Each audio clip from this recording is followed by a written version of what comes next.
অসম চৰকাৰৰ চাৰিটা নতুন আঁচনি এতিয়া আপুনি আবেদন কৰি লওক। লাখ লাখ দুখীয়াৰ বাবে এটা বৃহৎ ঘোষণা। এই মুহূৰ্তত অসমবাসী ৰাইজক জনাইছোঁ ভাল খবৰ, কিয়নো আপুনি এইখন চাৰ্টিফিকেটটো অতি শীঘ্ৰে বনাই লওক। এইখন চাৰ্টিফিকেটটো বনাবলৈ হ'লে আপোনাৰ চাৰিটামান ডকুমেণ্ট প্ৰয়োজন হ'ব। আপুনি অতি শীঘ্ৰেই এইখন চাৰিটা ডকুমেণ্ট আপলোড কৰি বনাই লওক এইখন চাৰ্টিফিকেট। প্ৰথমতে চাওক, ইয়াতে দেখা পাইছে ID প্ৰুফ হিচাপে আপোনাৰ লাগিব আধাৰ কাৰ্ড। যদি আপোনাৰ আধাৰ কাৰ্ড আছে তেনে ক্ষেত্ৰত কিন্তু আপুনি আবেদন কৰিব পাৰিব। লগতে চাওক এড্ৰেছ প্ৰুফ, যেতিয়া আপুনি এড্ৰেছ প্ৰুফত ক্লিক কৰিব, চাওক Aadhaar card, voter card, passport, driving licence, bank passbook with photo সহকাৰে আপোনাৰ লাগিব। যদি এই চাৰিটাৰ ভিতৰত যিকোনো এটা আপোনাৰ আছে তেনে ক্ষেত্ৰত নিশ্চয় আপুনি ইয়াৰ পৰা চিলেক্ট কৰিব। যিটো আছে আপুনি সেইটোৱেই চিলেক্ট কৰিব। চিলেক্ট কৰাৰ পিছত তলত দেখা পাব ইয়াতে এটা অপশ্যন দেখা পাইছে এছ প্ৰুফ। এছ প্ৰুফ হিচাপে ইয়াতে ক্লিক কৰিব। ক্লিক কৰাৰ পিছত দেখা পাব ইয়াতে আধাৰ কাৰ্ড, বাৰ্থ চাৰ্টিফিকেট, 10th পাছ এডমিট কাৰ্ড, লগতে আপোনাৰ যদি পান কাৰ্ড আছে তেন্তে আপুনি আবেদন কৰিব পাৰিব। তাৰপিছত দেখা পাব ইয়াতে পাছপোৰ্ট চাইজ ফটো। আপোনাৰ এখন পাছপোৰ্ট চাইজ ফটো লাগিব। হয় বন্ধু বান্ধৱীসকল, আপোনাৰ এই চাৰিখন নথি হ'লে আপুনি এতিয়াই বনাই ল'ব পাৰিব এইখন চাৰ্টিফিকেট। এইখন চাৰ্টিফিকেটটো আপুনি কেনেকুৱাকৈ বনাব এতিয়া আপুনি জানি লওক। আপোনাৰ মোবাইল ফোনৰ জৰিয়তে কিন্তু আপুনি বনাব পাৰিব। আপুনি প্ৰথমতে আপোনালোকৰ মোবাইল ফোনৰ পৰা যিকোনো এটা ব্ৰাউজাৰ অপেন কৰিব। অপেন কৰি আপুনি চাৰ্চ কৰি দিব sewasetu.assam.gov.in। এইখিনি লিখি যেতিয়াই আপুনি চাৰ্চ কৰিব, চাৰ্চ কৰাৰ লগে লগে তলত দেখা পাব এনেকুৱাকৈ লিংকটো আহি যাব sewasetu.assam.gov.in। জাষ্ট আপুনি এইখন লিংকতে ক্লিক কৰিব। যেতিয়াই ক্লিক কৰিব, ক্লিক কৰাৰ লগে লগে চাওক আপোনাৰ ওচৰত পেজটো এনেকুৱাকৈ খোল খাব। এতিয়া আপুনি তলত স্ক্ৰল কৰি দেখা পাব ইয়াতে চাৰ্চ বাৰ, আপুনি চাৰ্চ বাৰত ক্লিক কৰিব COMMU। ইয়াতে আপুনি লিখিব কমিউনিটি চাৰ্টিফিকেট, জাষ্ট এইখিনি লিখিব application for minority community certificate, just এইখিনি লিখি আপুনি চাৰ্চ কৰিব। যেতিয়া আপুনি চাৰ্চ কৰিব, চাৰ্চ কৰাৰ লগে লগে চাওক এনেকুৱাকৈ পেজটো খোল খাব। তলত দেখা পাইছে আপুনি ইয়াতে এপ্লাই বুলি এটা অপশ্যন, আপুনি এপ্লাই বটনত ক্লিক কৰিব। ক্লিক কৰাৰ লগে লগে চাওক এনেকুৱাকৈ আহি যাব। এতিয়া আকৌ দেখা পাইছে ইয়াতে এপ্লাই, আপুনি এপ্লাইত ক্লিক কৰিব। যেতিয়া এপ্লাইত ক্লিক কৰিব, ক্লিক কৰাৰ লগে লগে এনেকুৱাকৈ আপোনাৰ ওচৰত ফৰ্মটো খোল খাই যাব। বন্ধু বান্ধৱীসকল, যদি আপোনালোকৰ ফৰ্মটো খোল নাখায় তেনে ক্ষেত্ৰত কিন্তু প্ৰথমতে আপোনাৰ ৰেজিষ্টাৰ কৰিব লাগিব। যদি আপুনি আগতীয়াকৈ ৰেজিষ্টাৰটো কৰা নাই তেনে ক্ষেত্ৰত কিন্তু আপোনাৰ ফৰ্মটো খোল নাখায়। আৰু যদি আপুনি আগতীয়াকৈ ৰেজিষ্টাৰ কৰি ৰাখিছে তেনে ক্ষেত্ৰত আপুনি প্ৰথমতে লগ ইন কৰিব লাগিব। যেতিয়া আপুনি লগ ইন কৰিব, লগ ইন কৰাৰ লগে লগে আপোনাৰ ওচৰত এনেকুৱাকৈ পেজটো খোল খাই যাব। এতিয়া বলক সম্পূৰ্ণকৈ দেখাই দিওঁ আপুনি যদি এইখন চাৰ্টিফিকেটটো বনাই লয় তেনে ক্ষেত্ৰত আপুনি কি কি সুবিধা লাভ কৰিব পাৰিব। হয় বন্ধু বান্ধৱীসকলে, এইখন চাৰ্টিফিকেটটো বনালে চাওক ইয়াতে 17 তাৰিখ 1 মাহ 2024 বৰ্ষৰ আগতে যদি আপুনি এই চাৰিটা আঁচনি আবেদন কৰে তেনে ক্ষেত্ৰত নিশ্চিত আপুনি লাভ কৰিব। প্ৰথমতে দি আছে ই ৰিক্সা আঁচনি। যদি আপুনি সেইখন চাৰ্টিফিকেটটো বনায় তেনে ক্ষেত্ৰত আপুনি ই ৰিক্সা আঁচনি লাভ কৰিব পাৰিব। কেৱল এয়াই নহয়, তাৰপিছত দেখাব 2 নম্বৰ দি আছে চিলাই মেচিন। যদি আপোনাৰ ঘৰত ভাবিছে চিলাই মেচিন নিয়ে আপুনি এখন চিলাই মেচিনৰ বাবে আবেদন কৰিব তেনে ক্ষেত্ৰতো কিন্তু আপোনাৰ সেইখন চাৰ্টিফিকেট লাগিব।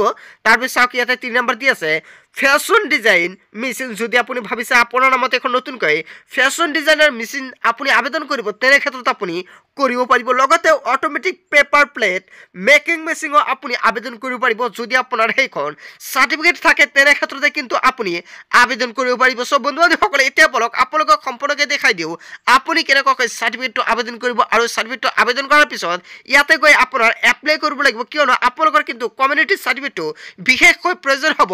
আপুনি কিন্তু সেইখন চাৰ্টিফিকেট নোহোৱাকৈ আপুনি এই চাৰিটা আঁচনি আবেদন কৰিব নোৱাৰিব। প্ৰথমতে চাওক ইয়াতে দি আছে নেম অফ দ্য এপ্লিকেণ্ট। ইয়াতে যোনজন ব্যক্তিৰ নামত চাৰ্টিফিকেটটো আবেদন কৰিব সেইজন ব্যক্তিৰ নেমটি ইয়াতে বহাই দিব। লগতে আপোনাৰ আধাৰ কাৰ্ডত যিটো নেম আছে অকল সেইটো নেম কিন্তু বহাই দিব লাগিব। তাৰপিছত দেখাব ইয়াতে ফাদাৰ স্পৰ্টছ নেম। ইয়াতে আপোনাৰ ফাদাৰ স্পৰ্টছ নেমটো বহাই দিব, অথবা আপোনাৰ ফাদাৰ নেমটো বহাই দিব, নহ'লে স্পৰ্টছ নেমটো বহাই দিব পাৰে। তাৰপিছত তলত দেখাব ইয়াতে মাদাৰ নাম্বাৰ। ইয়াতে মাদাৰ নাম্বাৰটো আপুনি বহাই দিব। তলত দেখা পাইছে মোবাইল নাম্বাৰ। ইয়াতে কিন্তু মোবাইল নাম্বাৰটো অট'মেটিকলি শ্ব' হৈ থাকিব। ইয়াতে কিন্তু আপোনালোকৰ মোবাইল নাম্বাৰটো বহাই দিব নালাগে। আপোনালোকৰ ইয়াতে সম্পূৰ্ণকৈ দেখা পাইছে মোবাইলৰ please verify the correct number using OTP। আপোনালোকৰ মোবাইলত কিন্তু এখন OTP যাব, তাৰ কাৰণে আপুনি সম্পূৰ্ণকৈ যিখন কাৰেক্ট নাম্বাৰ শুদ্ধ নাম্বাৰ সেইটো কিন্তু দিব লাগিব। তাৰপিছত দেখা পাইছে আপোনালোকে ইয়াতে ইমেইল আইডি ইয়াতে বহাই দিব। তাৰপিছত ইয়াতে ডেট অফ বাৰ্থ যেতিয়া আপুনি বহাই দিব, বহাই দিয়াৰ লগে লগে ইয়াতে আপোনালোকৰ যিখন বয়স অথবা এজ সেইখন কিন্তু সম্পূৰ্ণকৈ আহি ইয়াতে বহি যাব। তাৰপিছত দেখা পাব ইয়াতে জেণ্ডাৰ। ইয়াতে ক্লিক কৰিব। ক্লিক কৰাৰ পিছত পুৰুষ নে মহিলা ইয়াৰ পৰা আপোনাৰ চিলেক্ট কৰিব লাগিব। যদি পুৰুষ হয় তেনে ক্ষেত্ৰত মেল দিব, আৰু যদি মহিলা হয় তেনে ক্ষেত্ৰত আপুনি ফেমেল দি দিব তাৰপিছত দেখাব ইয়াতে কমিউনিটি আপুনি ইয়াতে ক্লিক কৰিব ক্লিক কৰাৰ পিছত দেখাব আপুনি কোনটো ক্যাটাগৰী মুছলিম তাৰপিছত ইয়াতে সম্পূৰ্ণ ক্যাটাগৰী কিন্তু দিয়া আছে ইয়াৰ পৰা আপুনি সিলেক্ট কৰিব যদি আপুনি জৈন হয় তেনে ক্ষেত্ৰত দিব যদি পাৰ্চী হয় দিব যদি বৌদ্ধ হয় দিব যদি শিখ হয় তেনে ক্ষেত্ৰত দিব আৰু যদি আপুনি খ্ৰীষ্টান হয় তেনে ক্ষেত্ৰতে ইয়াৰ পৰা আপুনি সিলেক্ট কৰি লৈ ল'ব যেতিয়া আপুনি সিলেক্ট কৰিব তলত স্ক্ৰল কৰি দেখা পাব ইয়াত আপোনালোকৰ হাউস নাম্বাৰ ইয়াত আপোনাৰ পাৰ্মানেন্ট এড্ৰেছটো দিব লাগিব তাৰ বাবে ইয়াত আপোনালোকৰ যিখন ঘৰ নাম্বাৰটো বহাই দিব ষ্টেট ওচৰে পাজৰে থকা আপোনালোকৰ লোকেলিটি অথবা ষ্টেট ৰোডৰ নেমটো ইয়াতে বহাই দিব তাৰপিছত দেখাব ইয়াতে ভিলেজ বাই টাউন ইয়াত আপোনাৰ নেমটো বহাই দিব কিয়নো যিখন আপোনাৰ গাঁও অথবা আপোনালোকৰ টাউন বা চহৰ সেইখন বহাই দিব তাৰপিছত আপোনালোকৰ পোষ্ট অফিসটো বহাই দিব পিন কোড ষ্টেট এইখিনি কিন্তু আপুনি নিজে দিব পাৰিব তাৰপিছত ইয়াৰ পৰা ডিস্ট্ৰিক্ট যেতিয়া আপুনি ডিস্ট্ৰিক্টত ক্লিক কৰিব ক্লিক কৰাৰ লগে লগে আপোনালোকৰ ডিস্ট্ৰিক্টটো আহি যাব ইয়াৰ পৰা আপোনাৰ ডিস্ট্ৰিক্টটো আপুনি সিলেক্ট কৰি লৈ ল'ব যেতিয়া আপুনি সিলেক্ট কৰিব সিলেক্ট কৰাৰ পিছত তলত চাওক ইয়াত দেখাব সাৰ্কেলত ক্লিক কৰিব ইয়াৰ পৰা আপোনাৰ সাৰ্কেলটো আপুনি সিলেক্ট কৰি লৈ ল'ব লৈ লোৱাৰ পিছত তলত দেখাব ইয়াতে পুলিচ ষ্টেচন যোন ঠাইত আপোনাৰ পুলিচ ষ্টেচনটো আছে সেইখন পুলিচ ষ্টেচন লোকেশনটো অথবা নেমটো আপুনি ইয়াতে বহাই দিব লাগিব বহাই দিয়াৰ পিছত ইয়াতে চাওক কাৰেণ্ট এড্ৰেছ সেম এজ হয় বন্ধুসকল যদি আপোনাৰ পাৰ্মানেন্ট এড্ৰেছ আৰু আপোনাৰ যিখন কাৰেণ্ট এড্ৰেছ যদি একে হয় তেনে ক্ষেত্ৰত আপুনি ইয়েছ দিব আৰু যদি বেলেগ বেলেগ হয় তেনে ক্ষেত্ৰত আপুনি নো ক্লিক কৰিব ক্লিক কৰাৰ পিছত আপোনালোকৰ ইয়াতে অটোমেটিকলি আহি বহি যাব তাৰপিছত আপুনি স্ক্ৰল কৰাৰ পিছত এইখিনি ডকুমেণ্ট আপোনালোকৰ এতিয়া আপলোড কৰিব লাগিব কি ডকুমেণ্ট আপলোড কৰিব লাগিব নিশ্চয় আপোনালোকে চাইছে জাষ্ট দেখাব ইয়াতে ব্ৰাউজাৰ আপলোড প্ৰথমে চাওক ইয়াতে সম্পূৰ্ণকৈ এটা নটিফিকেশ্যন দেখা পাইছে এইখন আপুনি চাই লওক for ID proof address proof age proof only JPEG PNG and PDF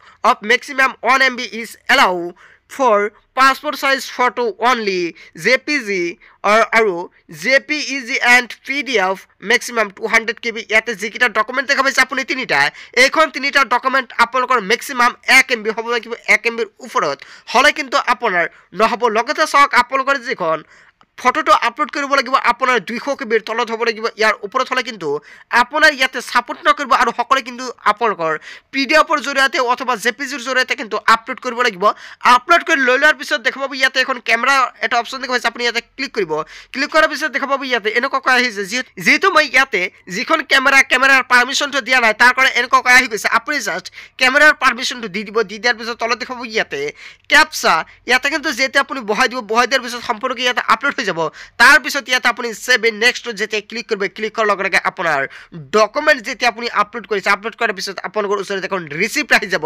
সেইখন ৰিচিপ্টটো আপুনি ৰাখি দিব কেইদিনমান পিছত আপোনালোকৰ 10 পৰা 15 দিনৰ ভিতৰত কিন্তু আপোনাৰ নালাগে এখন কিন্তু এক সপ্তাহৰ ভিতৰত জেনাৰেট হৈ যাব আপোনাৰ সাৰ্টিফিকেটটো তাৰ পিছতে কিন্তু আপুনি লাভ কৰিব পাৰিব চাৰিটা আঁচনি হয় বন্ধুসকল আজি মূল ভিডিঅ'খনত আপোনালোকক কিখিনি সৰু এটা ইনফৰমেশ্যন দিবলগীয়া আছিলে ভিডিঅ'টি ভাল লাগিলে লাইক কমেণ্ট শ্বেয়াৰ কৰিব আৰু যদি এতিয়ালৈকে চেনেলটো ছাবস্ক্ৰাইব কৰা তেন্তে এনেকুৱা নতুন ইনফৰমেটিভ তথা হেল্পফুল ভিডিঅ' পাবলৈ হ'লে চেনেলটো ছাবস্ক্ৰাইব কৰিবলৈ নাপাহৰিব so thank you for watching full video'